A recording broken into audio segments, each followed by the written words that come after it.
माझा आवाज तुम्हाला येतोय पण तुमचा आवाज मला येत नाही. अहो लखमापूरचं पाणी पितो आपण, आवाजात कसं बुलंद पण हवा की नाही? मग बोलू ना मी.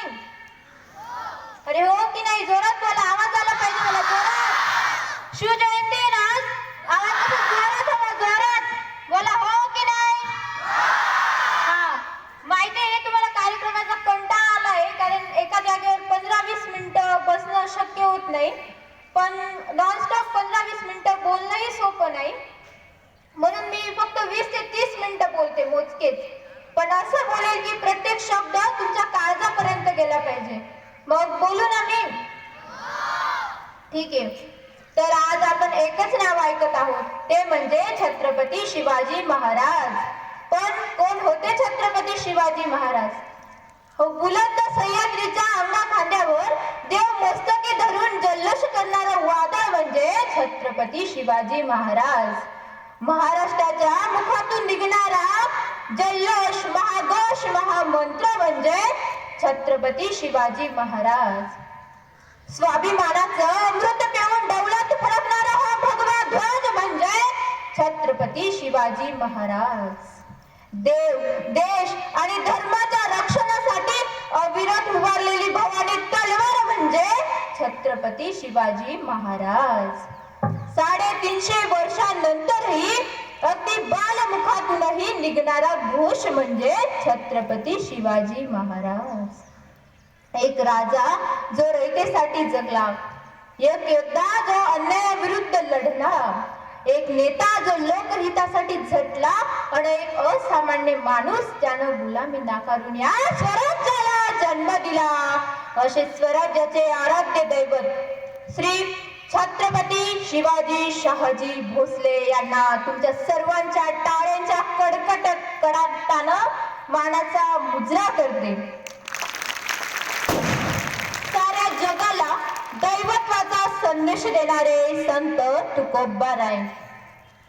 राज्यघटना लिहित असताना मला जास्त विचार करावा लागला नाही, कारण माझ्या डोळ्यासमोर आदर्श हा छत्रपती शिवाजी महाराजांचा होता, असे म्हणणारे राज्यघटनेचे शिल्पकार, भारतरत्न, विश्वरत्न डॉक्टर बाबासाहेब आंबेडकर.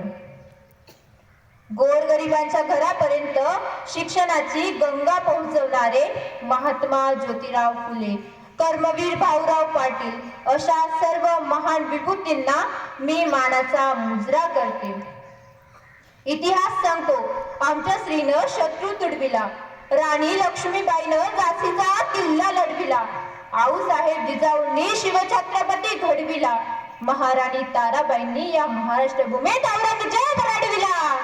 स्त्री म्हणजे जन्मदाती, स्त्री म्हणजे संस्कृती, स्त्री म्हणजे लावण्याचा वसा, अशा इतिहास घडवणाऱ्या तमाम स्त्री शक्तीला मी मानाचा मुजरा करते.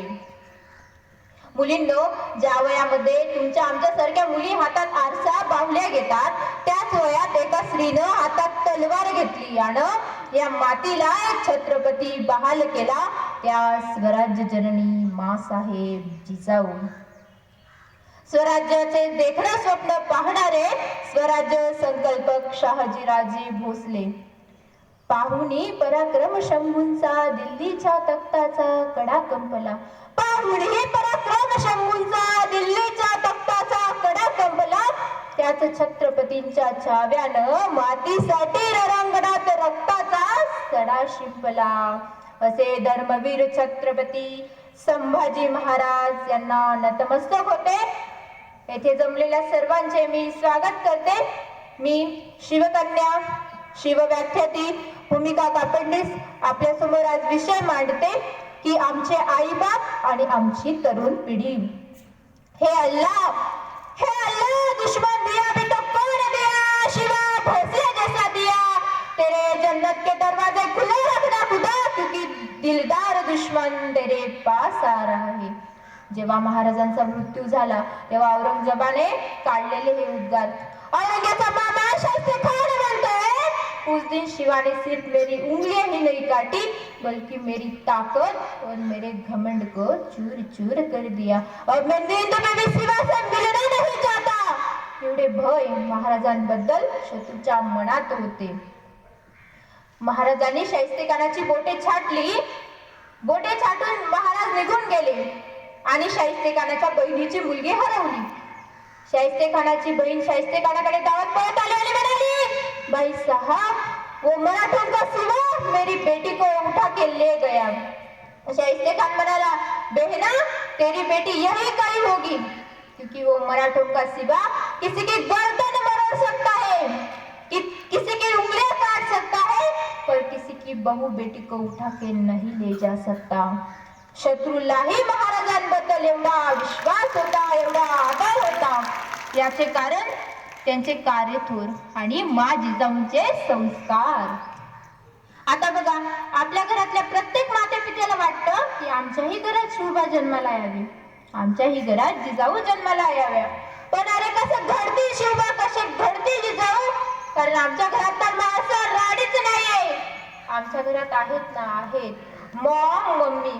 अहो, 5 रुपयाची मॅगी कधी यम्मी झाली आणि आमच्या आईची कधी मम्मी झाली हे आम्हाला कळलंच नाही.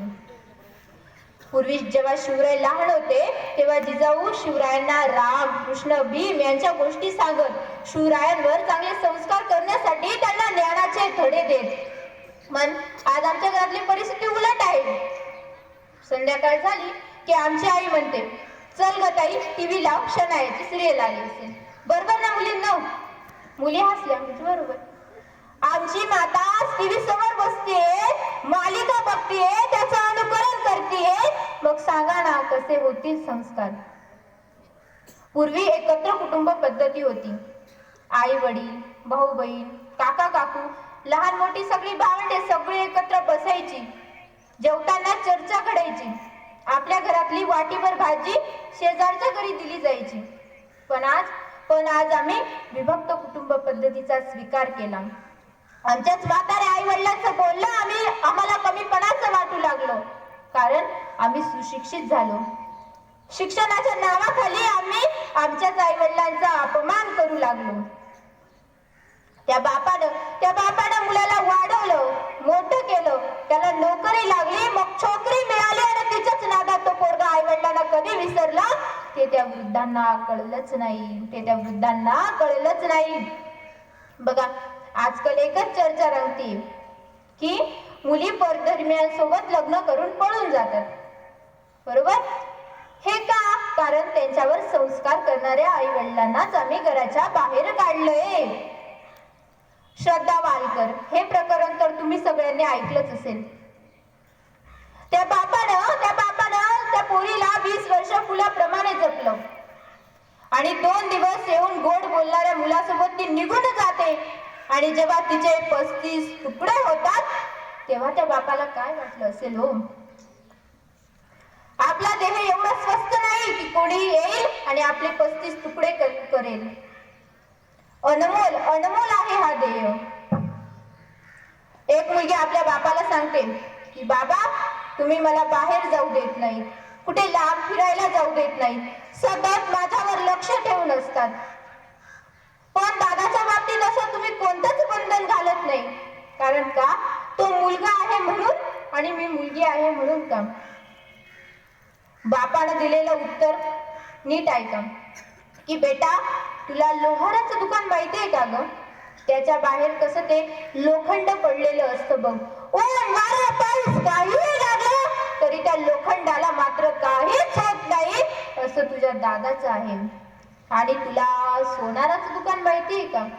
सोनाराच्या दुकानात कसा तो एक हिरा असतो बघ, हिरा, मौल्यवान हिरा, तो एका काचेच्या पेटीत ठेवलेला असतो, कारण तो मौल्यवान असतो. आणि अशीच मौल्यवान तू आमच्यासाठी आहे, असं त्या बापानं सुंदर शब्दात उत्तर दिलं. एक लग्न ठरलेली मुलगी तिच्या बाबांना प्रश्न विचारते आणि सांगते की बाबा, आपल्या अंगणात असलेले हे पुढचं झाड आपण उचलून मागच्या दारी लावायचं का? तेव्हा बाबा म्हणतात, अगं आता ते शक्य नाही, कारण आता या झाडाला 4 वर्ष झाली. ते आता उचलून दुसऱ्या जागी लावलं तर ते टिकणार नाही. तेव्हा मुलगी स्वतःकडे बोट दाखवत म्हणते की बाबा, तुमच्याही घरात एक झाड आहे, ते आता 20 वर्षाचं झालंय, मग सांगा ना ते एका जागेवरून दुसऱ्या जागेवर कसं टिकेल? कारण स्त्रियांनाच एवढी शक्ती आहे की ते एका जागेवरून दुसऱ्या जागेवर जातात आणि दोघं घरं प्रबळपणे सांभाळतात. दोन्ही घरं प्रबळपणे सांभाळतात, 4 माणसांमध्ये एकटं उभं राहतात. आणि कौतुक वाटतं त्या पोरींचं, ज्या 4 माणसांमध्ये एकटं उभं राहतात आणि त्यांच्यामुळे बापाची मान वर असते. म्हणून सांगते मुलींनो, आपल्या बाबाची मान कधीच शर्मेने खाली जाऊ देऊ नका. तुमचं सगळ्यांचं आहे ना तुमच्या आई बाबांवर प्रेम? आहे की नाही? त्यांच्यासाठी एकदा जोरात टाळ्या वाजवा बरं.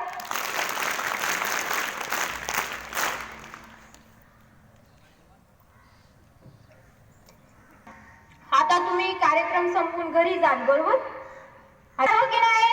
हा, गुड. आणि आपल्या आई बाबांना 2 वाक्य सांगायची. नीट ऐका, कोणती 2 वाक्य? पहिलं की तुम्ही जगातील सर्वात चांगले आई वडील आहात. पहिलं लक्षात घ्या की तुम्ही जगातील सगळ्यात चांगले आई वडील आहात. आणि दुसरं ऐका नीट, दुसरं, मी देवाची खूप आभारी आहे की तुमच्यासारखे आई वडील मला मिळाले. ही 2 वाक्य सांगाल का? मग सांगाल ना? मला ही 2 वाक्य माझ्या वडिलांना सांगायची होती, पण माझी हिंमतच होत नव्हती. तुमच्यासमोर सांगणं सोपं आहे की ही 2 वाक्य सांगा, पण माझी स्वतःची हिंमत होत नव्हती. आताच मागच्या महिन्यात माझा निकाल लागला. मी आता डिग्रीच्या 2ऱ्या वर्षाला आहे. मी चांगल्या मार्कांनी पास झाली. त्या दिवशी माझ्या बहिणीचाही निकाल लागला आणि माझ्या भावाचा पण निकाल लागला. माझी बहीण आपल्यात उपस्थित आहे आज. तर ती त्यांच्या वर्गात डिस्टिंक्शन मध्ये आली, मलाही चांगले टक्के मिळाले. मग मी माझ्या सरांकडे गेले आणि सांगितलं, सर मी पास झाले. सर बोलले, तू घरी कळवलंस का तू पास झाली असं? मी सांगितलं हो. तर तेव्हा माझ्या सरांनी मला ही 2 वाक्य माझ्या वडिलांना सांगायला लावली. आम्ही तिघं भावंडे घरी आलो आणि ठरवलं की आज ही 2 वाक्य वडिलांना सांगायची. आम्ही सगळे रात्री जेवायला बसलो आणि मी डोळे बंद करून ही 2 वाक्य पटकन वडिलांना सांगून टाकली. माझ्या बाबांच्या डोळ्यात पाणी आलं आणि त्यांनी मला सांगितलं की बेटा, मी ऋणी आहे देवाचा की तुमच्यासारखी सर्व गुण संपन्न मुलं देवाने माझ्या पदरी जन्माला घातली. आज माझ्याकडे कदाचित लक्ष्मीचा वास नसेल, पण आपल्या घरात सरस्वतीचा वास आहे. म्हणून मी देवाचा खूप ऋणी आहे. तुम्ही ही वाक्य तुमच्या घरी सांगाल आणि तुमचे वडील ही तुम्हाला असंच उत्तर देतील, पण केव्हा? जेव्हा तुम्ही काहीतरी करून दाखवाल, आयुष्यात यशस्वी व्हाल. तुम्ही वाटल्यास ही वाक्य आज नका सांगू. तुम्हाला जेव्हा वाटलं की आज आपण यशस्वी झालो आहोत, त्या दिवशी ही वाक्य सांगा. आणि ती वाक्य सांगितल्यानंतर तुमचे वडील तुम्हाला काय सांगतात हे मला कॉल मेसेज करून तुम्ही केव्हाही कळवू शकतात, बरोबर ना? सांगाल ना मग ही 2 वाक्य? हा, ठीक आहे. मी म्हणत नाही की प्रेम करू नका. अरे प्रेम करावं ना, प्रेम करावं. कोणासारखं करावं? राजा तुम्ही सुखरूप विशाळगडावर जा आणि 5 तोफ्यांची सलामी द्या. जोपर्यंत 5 तोफ्यांच्या सलामीचा आवाज माझ्यापर्यंत येत नाही, तोपर्यंत हा बाजी प्रभू देशपांडे आपले प्राण सोडणार नाही. राजा आधी लगीन कोंढाण्याचं आणि मग माझ्या रायबाचं. राजा लाख मेला तरी चालते, पण लाखोंचा पोशिंदा जगलाच पाहिजे. अहो लाखो जीवांना शिवक्त अशत जन्माला येते, पण रयतेचा राजा जन्माला येणं शक्य नाही. प्रेम करा बाजी सारखं, प्रेम करा वीर तानाजी सारखं. एका आईने नुसतं स्वराज्याचं स्वप्न पाहिलं, पण ते पूर्ण केलं. तशा माझ्या छत्रपतींसारखं आईवर प्रेम करा, माझ्या छत्रपतींसारखं आईवर प्रेम करा. पण आमच्या पिढीला आजकाल आईचं प्रेम आवडत नाही. एका गावात एक स्त्री राहत होती. इकडे लक्ष द्या, इकडे बघा. एका गावात एक स्त्री राहत होती. ती स्त्री एका डोळ्याने अंध होती. तिला एक लहान मूल होतं. त्या स्त्रीची खूप इच्छा होती की आपल्या मुलानं खूप शिकावं, मोठं व्हावं, पुढे जावं, नोकरीला लागावं. पण गोष्ट अशी की त्या मुलाला ती आई आवडत नव्हती, कारण ती एका डोळ्याने अंध होती. त्या स्त्रीनं मुलाला शाळेत घातलं. मुलाने आईला बजावून सांगितलं की आई, माझ्या शाळेत यायचं नाही, कारण माझे मित्र मला हसतील, कारण तू दिसायला चांगली नाहीस. एके दिवशी त्या महिलेला कामावर जायचं होतं. घराची चावी देण्यासाठी ती मुलाच्या शाळेत गेली. ती महिला गेट पर्यंत पोहोचली. तेवढ्यात मुलानं तिला वर्गातून पाहिलं. मुलगा धावत पळत त्या गेटकडे गेला आणि सांगितलं, अरे तुला कळत नाही का? मी तुला सांगितलं होतं ना माझ्या शाळेत यायचं नाही. का आलीस तू इथं? निघ इथून. ती आई रडत रडत घरी निघून गेली. काही वर्षांनी त्या आईने त्या मुलाला शिकवलं. तो मुलगा मोठा झाला, त्याला नोकरी लागली, परदेशात जायला निघाला. आईला सांगितलं, आई मला परदेशात नोकरी लागलीये, मी चाललो आता. मी दर महिन्याला तुला पैसे पाठवत जाईल. काही दिवसांनी ती आई आजारी पडते. शेजारचे त्या मुलाला फोन करतात की बेटा, तुझी आई आजारी पडली, तू लवकर घरी ये. तेव्हा मुलगा सांगतो, मला वेळ नाही, माझ्या महत्वाच्या मीटिंग आहे. त्या मुलाच्या आठवणी आई खूप खूप आजारी पडते आणि शेवटी त्या आईचा मृत्यू होतो. मुलगा 5 दिवसांनी घरी येतो. शेजारचे त्याला सांगतात की बेटा, तू आज आलास, आम्ही तुझ्या आईचे सगळे अंतिम संस्कार करून टाकले. तुला तुझी आई आधीपासूनच आवडली नाही, पण अरे तू जेव्हा लहान होतास, एका ठिकाणी खेळत होतास, तेव्हा तुझ्या डोळ्यात कचरा गेला. कचरा गेल्यानंतर तुझा एक डोळा जायबंदी झाला आणि त्या माऊलीने एक विचार न करता तिचा एक डोळा तुला देव केला, कारण तुला हे जग पाहता यावं म्हणून. त्या क्षणी तो मुलगा ढसाढसा रडू लागला. पण आता वेळ निघून गेलेली होती, कारण त्याच्याकडे आता आई नव्हती. म्हणून सांगते मित्रांनो, आई वडिलांना खूप प्रेम करा. जोपर्यंत ते आपल्या सोबत आहेत तोपर्यंत त्यांच्यावर भरभरून प्रेम करा. पण आमची तरुण पिढी आजकाल प्रेम आई वडिलांवर करतच नाही. अहो, छत्रपती शिवाजी महाराजांनी हे स्वराज्य उभं केलं कोणाच्या बळावर? तरुणांच्या बळावर. सगळ्यात मोठी राज्यक्रांती आपण तिला फ्रेंच राज्यक्रांती म्हणून ओळखतो. ती फ्रेंच राज्यक्रांती सुद्धा तिथल्या तरुणांनी एकत्र येऊनच केली. पण आमचे तरुण काय करतायत? नीट ऐका बरं. आमचे तरुण काय करताय की जवानीच्या नादात दिवाळी होऊन त्या भवानीच्या मागे फिरणे, आमची तरुण पिढी वेळ वाया घालवते.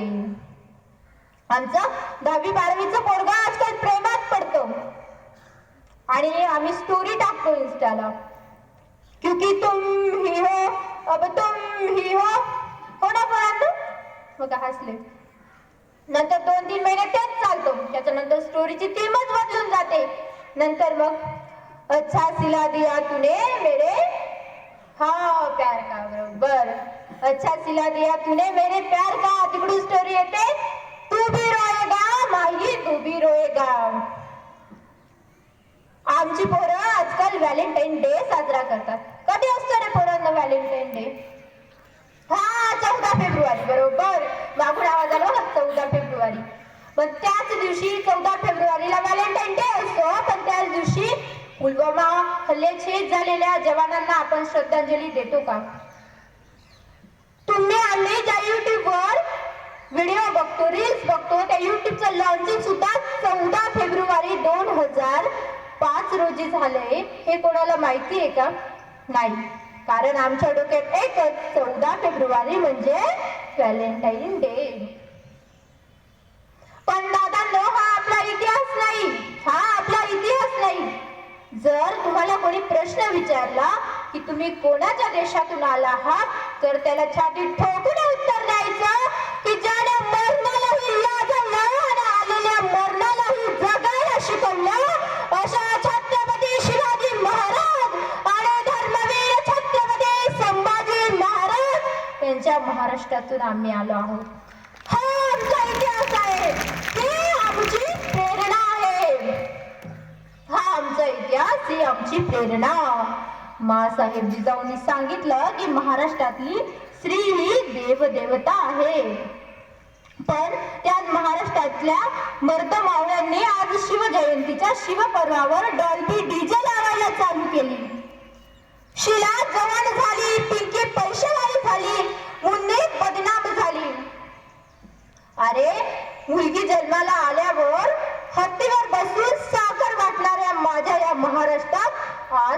सुरक्षित नाही. आज स्त्री सुरक्षित नाही. वाईट वाटतं राजे, या जगात जगावं लागतं.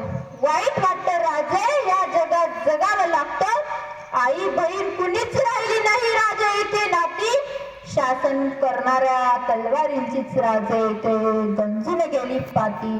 शासन करणाऱ्या तलवारींचीच इथे गंजून गेली पाती. एका रांझ्याच्या पाटलानं स्वराज्यात एका स्त्रीची अब्रू लुटली. तेव्हा त्या स्त्रीनं विहिरीत जाऊन जीव दिला. खबर महाराजांना कळाली. महाराजांनी येसाजींना आदेश दिला की येसाजी जा, त्या पाटलाला गिरफ्तार करा आणि माझ्या समोर आणून उभं करा. येसाजी गेले. त्या रांझ्याच्या पाटलाला गिरफ्तार करण्यात आलं आणि महाराजांसमोर आणून उभं करण्यात आलं. महाराजांनी आदेश दिला, याचा एक हात आणि एक पाय कलम करा, चौरंग करा याचा आणि याला चौकात बसवा. रांझ्याच्या पाटलाचे हात पाय कलम करण्यात आले. त्याचा चौरंग करून त्याला चौकात बसवण्यात आलं. महाराजांनी आऊसाहेबांकडे बघितलं. आऊसाहेब, आम्ही याला दिलेली शिक्षा योग्य की नाही? आऊसाहेब म्हणाल्या की राजे, याचं पाप इतकं मोठं की तुम्ही याला मृत्यू दंड द्यायला हवा होता, पण तुम्ही याला चौरंग करून चौकात का बसवलं? महाराज म्हणाले, आऊसाहेब बरोबर आहे तुमचं, पण आम्ही याला चौरंग करून चौकात यासाठी बसवलं की येणारा जाणारा याला पाहिल आणि त्याच्या लक्षात येईल की महाराष्ट्राच्या परस्त्रीच्या पत्राला जरी हात लावला ना तरी असं राजाचं पाटील केला जाईल म्हणून मी याला चौकात बसवलं. असे विचार होते आपल्या महाराजांचे. अरे कैलासाच्या मातीत जरी शिवशंकर विराजले, कैलासाच्या मातीत जरी शिवशंकर विराजले, पण आम्हा मर्द मराठ्यांच्या मनात फक्त माझे शिवरायच गरजले, माझे शिवरायच गरजले. डाव मारताच येथे उतरली तलवारीची पाती, डाव मारताच येथे उतरली तलवारीची पाती. येथे जुळली मराठी मनाची नाती, येथे जुळली मराठी मनाची नाती. स्वराज्याचा पुरावा देत आहे इथला एक अनेक कडा, स्वराज्याचा पुरावा देत आहे इथला एक अनेक कडा. येथे सांडला शत्रूंच्या रक्ताचा सडा, येथे सांडला शत्रूंच्या रक्ताचा सडा. या आक्रमणाची याद आहे अजूनही ताजी, या आक्रमणाची याद आहे अजूनही ताजी. शत्रूंच्या उरावर नाचले माझे तानाजीनी बाजी, माझे तानाजीनी बाजी.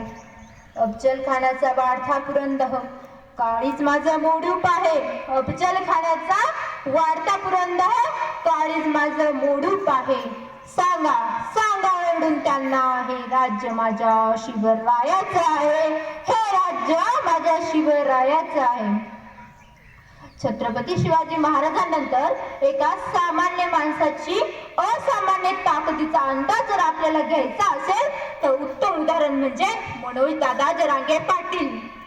मराठ्यांच्या हक्कासाठी लढणारं एक व्यक्तिमत्व मनोज दादा जरांगे पाटील.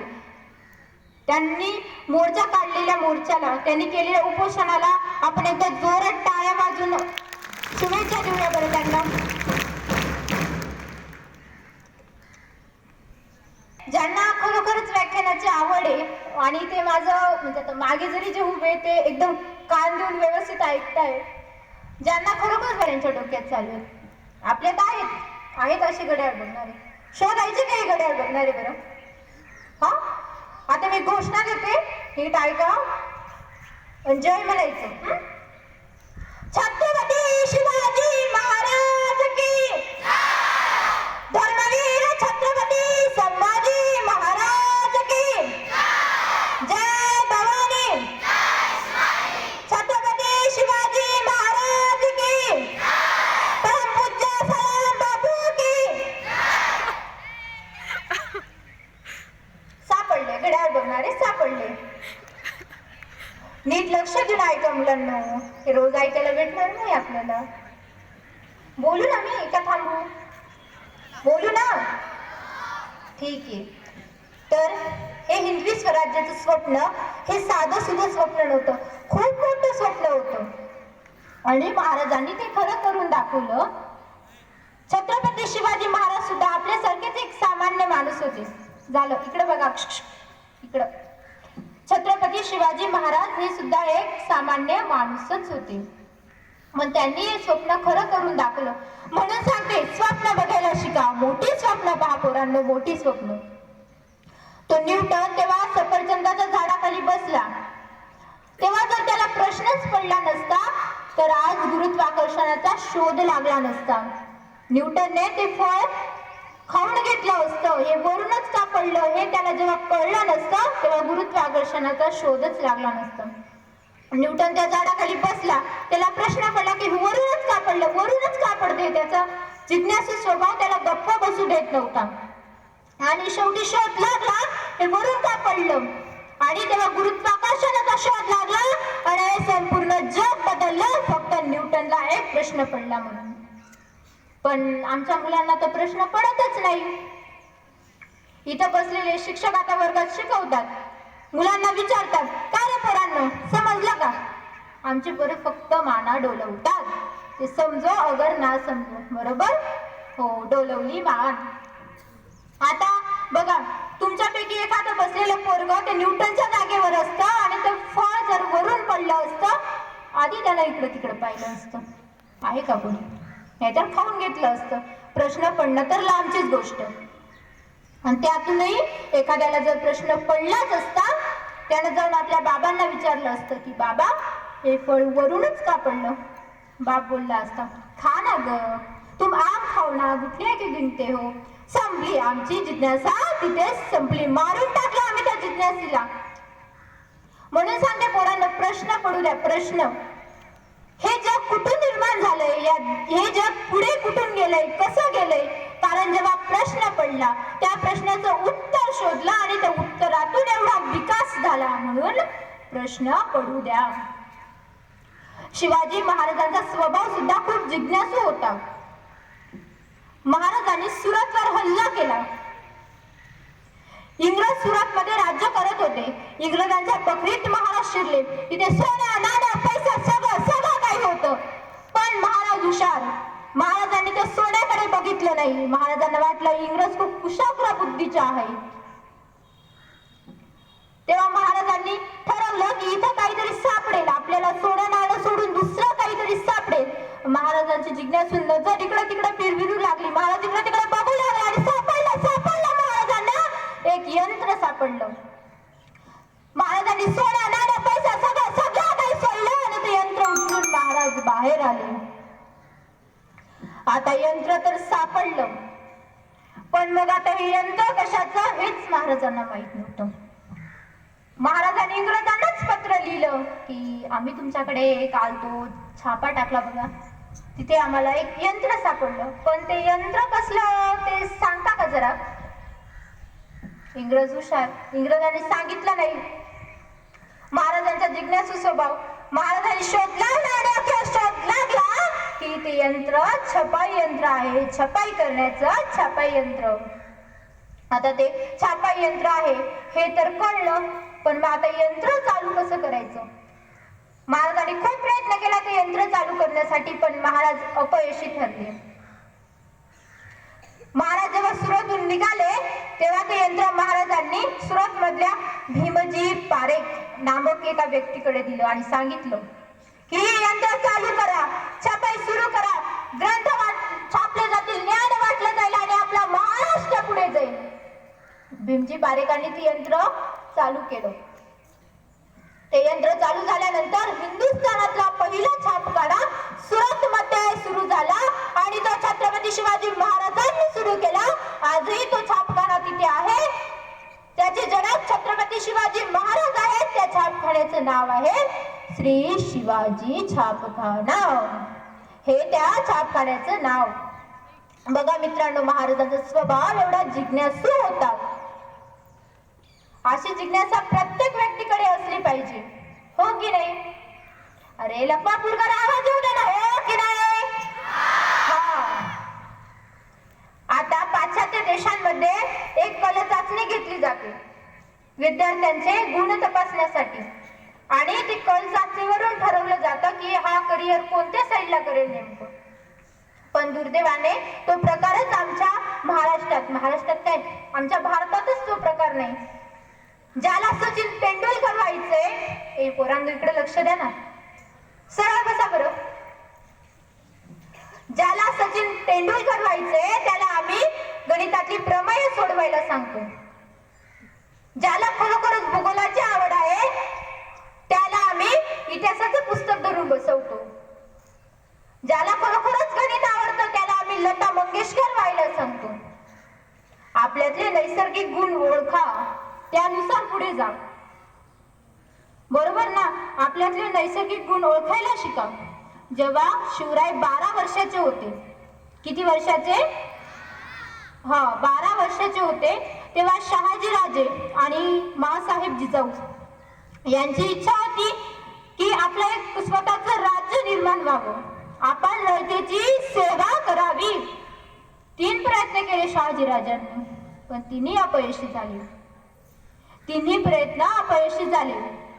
मग शहाजी राजे आणि जिजाऊंनी ठरवलं की आपल्याला जे जमले नाही ते आपल्या मुलांनी करून दाखवावं. थोरल्या पुत्रांना कर्नाटकात जाऊन स्वतःचं राज्य स्थापन करावं आणि धाकटे पुत्र शिवाजी यांनी माँसाहेब जिजाऊंसोबत पुण्यात जाऊन तिथे हे हिंदवी स्वराज्य उभं करावं. मग ठरलं. शहाजी राजांना शिवाजी राजांना सांगितलं की बाळराजे, तुम्हाला तुमचं स्वतःचं स्वराज्य निर्माण करायचंय, स्वतःचं राज्य उभं करायचंय. निघाले 12 वर्षाचे शिवराय निघाले माँसाहेब जिजाऊंसोबत पुण्यात. जाताना एका बापानं काय द्यावं? एका बापानं दिली जिज्ञासा, महत्वाकांक्षा. अजून स्वराज्य निर्माणही झालेलं नव्हतं तेव्हा शहाजी राजांनी शिवाजी राजांना महत्वाकांक्षा दिली. जाताना शहाजी राजांनी, ओय पोरांनो इकडे लक्ष द्या, जाताना शहाजी राजांनी शिवाजी राजांच्या हातावर एक राजमुद्रा ठेवली. स्वतः लिहिली होती शहाजी राजांनी ती मुद्रा. त्या मुद्रेचा अर्थ होता, प्रतिपचंद्र लेखे व वर्धिष्ण विष्णुवंदिता शाहासुन शिवशेषा मुद्रा भद्राय राजते, की प्रतिपदेच्या चंद्राप्रमाणे तुमचं राज्य अखंड हो. जाताना शहाजी राजांनी शिवाजी राजांच्या हातावर अजून एक छोटस मंत्रिमंडळ ठेवलं आणि सांगितलं, बाळराजे, असं मंडळ तुम्हाला स्वतःच तयार करायचं आहे तुमच्या स्वराज्यात. अजून स्वराज्य उभं राहिलेलं नव्हतं तरी एका पित्यानं पुत्राला महत्वाकांक्षा दिली आणि एक असा भगवा ध्वज दिला शहाजी राजांनी शिवाजी राजांच्या हातावर आणि सांगितलं, राजे या ध्वजाला उद्याच्या तुमच्या स्वराज्याचा दौलत ध्वज बनवा. पण राजे लक्षात ठेवा, हा ध्वज साधा नाही, हा ध्वज कोणालाही पेलणं शक्य नाही. आणि त्याच्या रक्तात राग आणि छातीत धाग, मनगटात राग आणि छातीत धाग, तोच हा भगवा पेलू शकतो. हा भगवा साधा नाही बाळराजे, हा भगवा साधा नाही.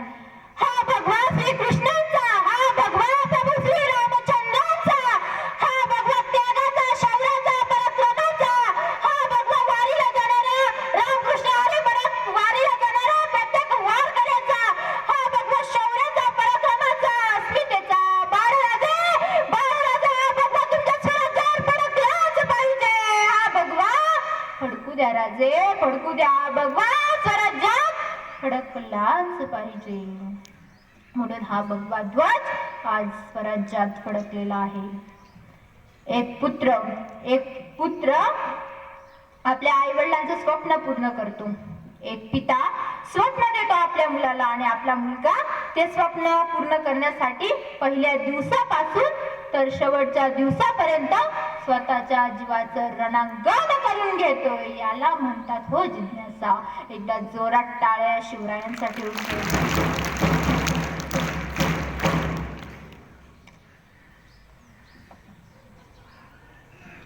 एका ठिकाणी आग लागलेली असते बघा, प्रचंड मोठी आग. ती आग बघून 5 मिनिटं बोलणार आहे, इकडे लक्ष द्या. प्रचंड मोठी आग लागलेली असते. ती आग बघून सगळी लोक पळून जातात, पण एक छोटीशी चिमणी असते. ती चिमणी तिच्या चोचीत पाणी घेऊन ती आग विझवण्याचा प्रयत्न करत असते. तेव्हा एक कावळा येतो आणि चिमणीवर हसतो. ए चिमणे, तुझ्या छोट्याशा प्रयत्नाने काय ती आग विझणार आहे? तेव्हा चिमणी सांगते, ही आग विझेल का नाही ते मला माहित नाही, पण ही आग एक दिवस केव्हा ना केव्हा तरी नक्कीच विझेल. आणि जेव्हा ही आग विझेल तेव्हा माझं नाव आग विझवणाऱ्यांमध्ये लिहिलं जाईल, आग लावणाऱ्यांमध्ये नाही. म्हणून आपले छोटे छोटे प्रयत्न चालू ठेवा मुलांना. लोकांना फक्त दोनच व्यक्तींचं बोलणं आवडत असतं. एक म्हणजे जन्माला आलेलं बाळ आणि दुसरं म्हणजे आमच्यासारखे वक्ते. पण त्याच्यात फरक एवढाच आहे की जन्माला आलेलं बाळ जेव्हा जन्माला येतं तेव्हा लोक म्हणतात हे केव्हा बोलेल केव्हा बोलेल केव्हा बोलेल. आणि आमच्यासारखे वक्ते बोलायला लागले की तुमच्यासारखी मुलं म्हणतात की केव्हा थांबेल केव्हा थांबेल. मला माहित नाही तुमच्या मनात काय आहे, पण आता वेळेचं बंधन आहे म्हणून आपण एक शिवघोष देऊया आणि शेवटी मी थांबेल. चालेल?